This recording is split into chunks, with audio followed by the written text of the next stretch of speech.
Bagaimana kiat-kiat khusus untuk memerangi bisikan setan atau bisikan hawa nafsu yang senantiasa menggerogoti hati yang sedang disucikan melalui saum sekarang ini?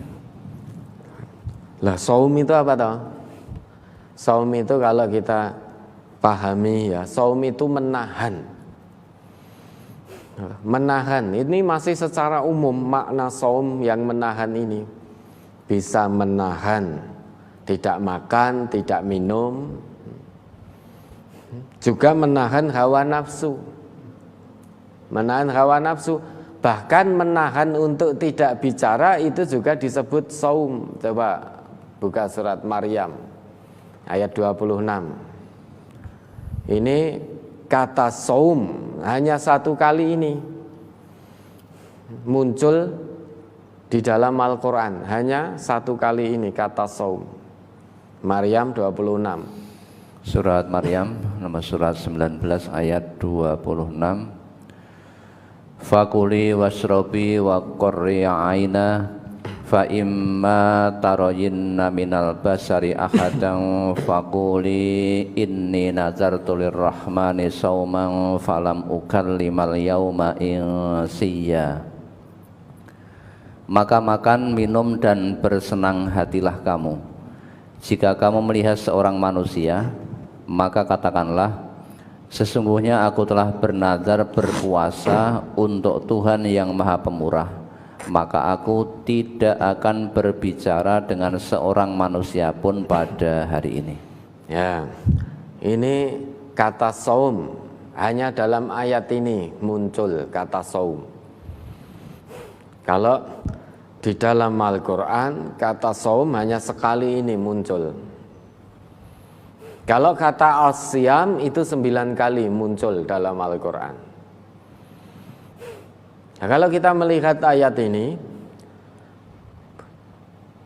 Sayyidah Maryam, ibundanya Nabi Isa, itu menahan apa? Inni nadartu lirrahmani sauma falan ukallimal yauma insiya, menahan untuk tidak bicara kepada siapapun. Meskipun beliau tetap makan, tetap minum, karena ayatnya dibuka fakuli wasyrobi, makanlah, minumlah. Jadi keadaannya tetap makan, tetap minum, namun beliau menahan diri untuk tidak bicara karena dituduh berzina oleh masyarakatnya. Maka turun perintah Allah. Nanti kalau ditanya tentang anak ini, sudah jangan ngomong kepada siapapun, biar anaknya yang bicara, biar bayinya yang bicara.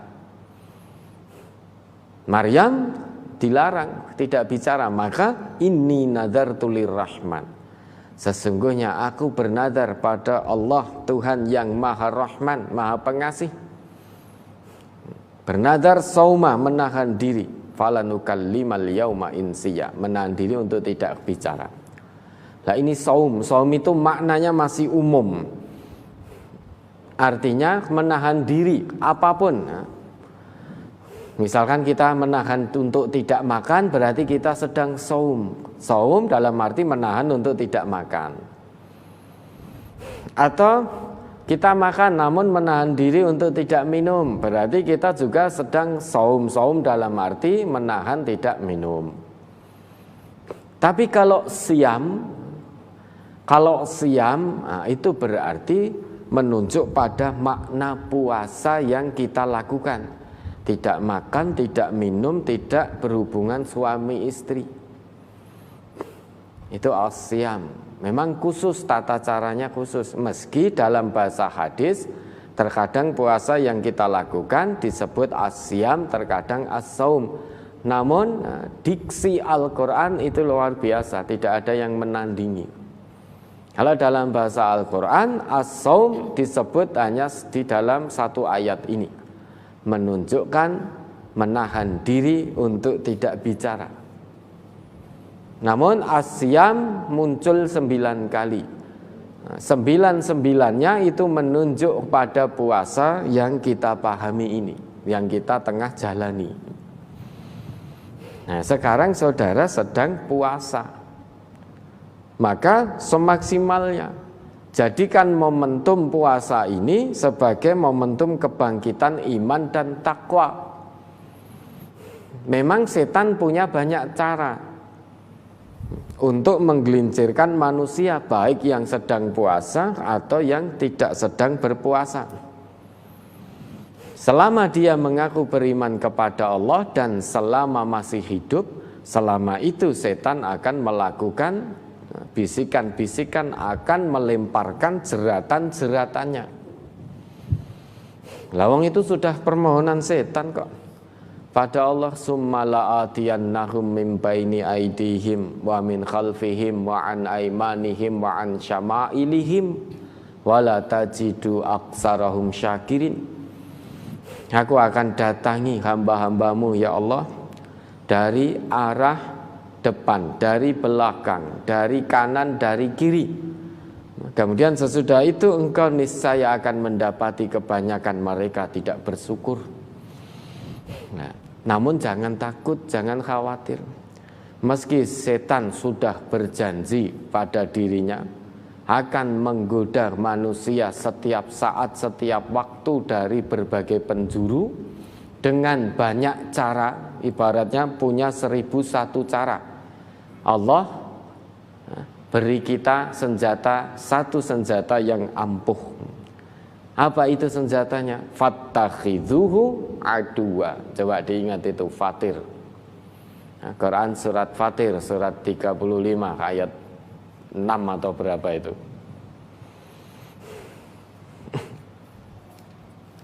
Itu senjata agar kita tidak tergoda bujuk rayu setan. Surat Fatir nomor surat 35 ayat 6. Inna syaitana lakum aduwwun fattakhidhuhu aduwwa innama yad'u hizbahu liyakunu min ashabis sa'ir. Sesungguhnya setan itu adalah musuh bagimu, maka anggaplah ia musuhmu. Karena sesungguhnya setan-setan itu hanya mengajak golongannya supaya mereka menjadi penghuni neraka yang menyala-nyala. Ya dong. Allah sudah tetapkan, Allah tegaskan, innasyaitana lakum adu. Sesungguhnya setan itu bagimu musuh. Yang namanya musuh, tentu kita tidak boleh menjadikan musuh sebagai teman setia. Kalau kita menjadikan musuh sebagai sahabat karib, sebagai teman setia, tentu kita akan dikalahkan. Padahal yang namanya musuh itu harus dikalahkan. Artinya dalam menghadapi musuh kita harus menang. Untuk bisa menang harus ada usaha dari dalam diri kita. Kalau tidak ada usaha, tidak ada kesabaran, tidak ada kesungguhan, bisa dipastikan kita akan kalah menghadapi musuh. Yang terjadi akan ditindas oleh musuh, atau justru musuh itu menjadi sahabat karib kita. Nah, kiat agar terhindar dari jerat-jerat setan, senjata yang sangat ampuh Allah berikan, yaitu fattakhidhuhu aduwa. Perlakukan setan sebagai musuh, jangan perlakukan sebagai sahabat setia. Bagaimana memperlakukan setan sebagai musuh? Maka perlu mujahadah, perlu kesungguhan, memerangi hawa nafsu. Setiap hal-hal yang buruk, sudah itu bisikan setan, bujuk rayu setan, maka jangan diikuti. Satu kali kita mengikuti bisikan mautnya, berarti itu sudah menjadikan setan sebagai teman setia. Sekali bisikan setan kita ikuti, maka setan akan lontarkan bisikan kedua, ketiga, dan seterusnya, sehingga hidup kita penuh dengan dosa, mempertuhankan hawa nafsu. Oleh sebab itu, semua bisikan setan jangan dituruti. Itu cara ampuhnya. Itu fattakhidhuhu aduanya begitu. Cara ampuhnya, oh ini bisikan setan. Nah, kalau ada setan, oh ini saat sedang puasa, oh bisiki kita untuk korupsi, oh ini setan ini. Dah, jangan dituruti. Ngajak kita mencuri, jangan dituruti. Ngajak deket-deket zina, pacaran, jangan dituruti. Ini semuanya dari setan. Bukan berarti keluar dari bulan Ramadan boleh untuk korupsi, untuk puasa, bukan berarti begitu. Makanya puasa ini momentum kebangkitan ketakwaan kita. Ya. Mengapa kok kita diperintah oleh Allah menjadikan setan, memperlakukan setan sebagai musuh? Karena setan ini tujuannya hanya satu, innama yad'u hizbahu min ashaliyakunu min ashabis sa'ir. Tujuannya cari teman, golek konco untuk menjadi penghuni neraka yang menyala-nyala. Setan tidak mau di neraka sendirian, tidak mau, maka cari teman dari jenis manusia sebanyak-banyaknya. Sebanyak-banyaknya. Ini sebabnya kita dilarang oleh Allah menjadikan setan sebagai sahabat karib. Menuruti bisikan setan kita dilarang. Nah, oleh sebab itu Ramadan ini momentum kebangkitan iman dan takwa kita kepada Allah. Sangat rugi jika kita keluar dari bulan Ramadan tahun ini kok nilai ketakwaan belum bisa diraih. Artinya siangnya menahan lapar haus puasa, namun di samping itu juga terus bermaksiat kepada Allah, berarti tujuan puasanya tidak tercapai, rugi. Sudah lapar, sudah haus, kok tidak jadi hamba Allah yang bertakwa, rugi. Karena bisa jadi Ramadan tahun ini kesempatan terakhir yang Allah berikan untuk kita. Bisa jadi tahun depan kita sudah tidak bertemu Ramadan lagi, alias waktu hidup kita sudah selesai. Atau bisa jadi pula oleh Allah kita tidak diizinkan untuk menyelesaikan Ramadan tahun ini. Meski sekarang kita sudah dapat 1 pekan, namun bisa jadi oleh Allah kita tidak diizinkan sampai selesai. Mungkin saja kurang 2 hari Ramadan selesai, kita dipanggil oleh Allah. Mungkin saja kurang 1 pekan kita dipanggil oleh Allah. Ya. Maka rugi kalau sampai sekian puluh Ramadan kita sudah dipertemukan oleh Allah dengan sekian banyak Ramadan berkali-kali. Kok sampai tidak menjadikan kita bertakwa kepada Allah, tetap mengikuti bujuk rayu setan, lantas butuh berapa kali Ramadan lagi? Ya, sekarang mari tanyakan pada diri kita sendiri, sampai hari ini sudah berapa puluh kali Allah pertemukan kita dengan Ramadan? Berarti sudah sebanyak itu pula Allah beri kita kesempatan untuk berubah menjadi hamba Allah yang bertakwa. Namun kalau sampai detik ini dengan kebaikan Allah yang masih mempertemukan kita dengan Ramadan, kok belum mampu menjadikan kita bertakwa, dalam arti masih menjadi budak hawa nafsu setan, pertanyaannya, butuh berapa kali Ramadan lagi agar kita betul-betul bisa menjadi hamba Allah yang bertakwa? Karena bisa jadi tahun ini Ramadan terakhir kita. Maka tanyakan, renungkan dalam hatinya masing-masing. Dan kalau namanya tujuannya itu untuk bertakwa, berarti lepas Ramadan itu tidak kembali ke perbuatan, ucapan, sikap, akhlak seperti sebelum datang bulan Ramadan. Harus lebih baik. Sudah melalui pendidikan Ramadan, selesai Ramadan kok kembali lagi Sama persis ketika sebelum masuk pendidikan Ramadan rugi. Ciri orang itu puasanya diterima oleh Allah, dia selesai Ramadan, dia tidak akan kembali seperti kebiasaan sikap akhlaknya sebelum memasuki atau sebelum mendapatkan pendidikan Ramadan. Ramadan ini momentum ketakwaan.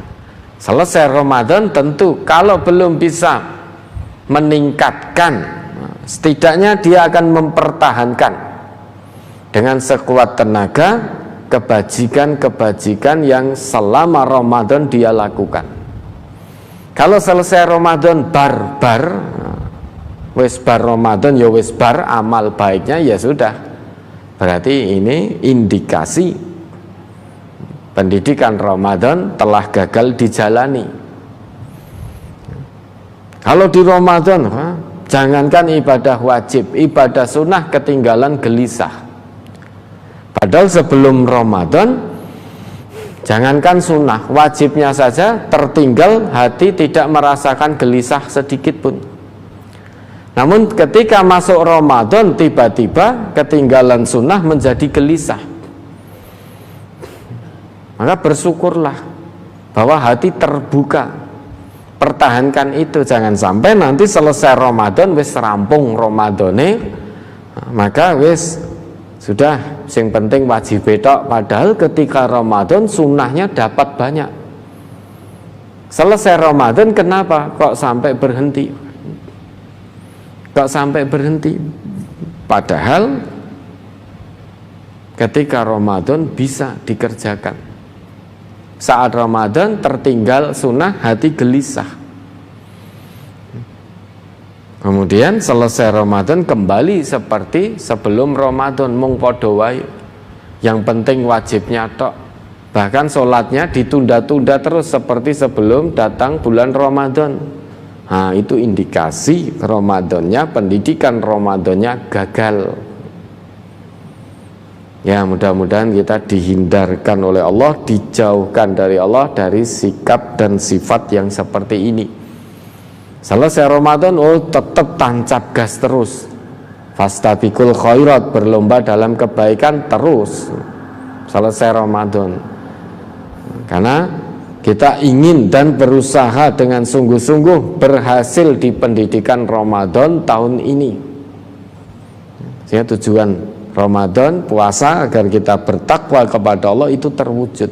Salah satu cara agar bertakwa pada Allah tentu ciri orang yang bertakwa pada Allah itu dia tidak mengikuti bujuk rayu setan, maka akan memperlakukan setan sebagai musuhnya, dilawan dengan penuh kesungguhan, penuh kesabaran. Ya, mudah-mudahan bisa dipahami. Ada lagi?